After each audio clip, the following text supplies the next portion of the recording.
दुपारचं वाजलं तर एक चालला तर टाइमपास रोंदा म्हटलं जेवाय जायचं. मग आता हॉटेल विचारायचं तर आमच्या संकेतलाच, कारण की संकेतच्या तारा आमच्या लय लांब लांबपर्यंत आहेत. संकेतनं हॉटेलचं नाव सांगितलं, मग आम्ही दोघं पण गाडी घेऊन गुळीगत निघालो. 15 मिनिटं लागतात आमच्या दुकानपासून जायला कसवाईला. भावानं टॉप लेवलचं हॉटेल सांगितलं, तिथंच चिकन मिळणार म्हटलं दुपारी तुम्हाला. मग तिथे गेल्यावर अख्खी कोंबडी आहे काय बघ म्हटलं. किंवा म्हटलं अख्खी कोंबडी काय नाही, रोहनदाला म्हटलं ऑर्डर कर. रोहनदानं केलं चिकन अल्फामची ऑर्डर. मग याला लागलं 15 मिनिटं. भाऊ घेऊन आलं कोंबडी तुकडं तुकडं करून. अख्खी कोंबडी आणली ती वाटतं भावानं. मग आता चिकन बघितल्यावर आम्ही तर तेवे पडलो दोघं पण तुटून. इकडे तिकडे बघितलं पहिला कोण बघते काय. काट्या चमच्यानं आणि पूर्ण काय आम्हाला जमत नाही, डायरेक्ट हातानं घुमिवलं. हे रोहनदानं तर अख्खी कोंबडी अर्धीच ह्यानंच खाल्ला होता.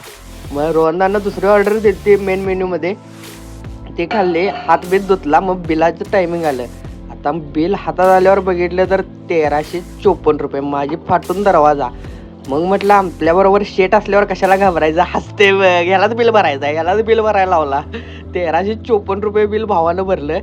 मग दोघं पण गोळीगत परत दुकानात आलो. 1 तासाची सुट्टी असते हो, 1 तासाच्या सुट्टीत जो कारभार केला आम्ही.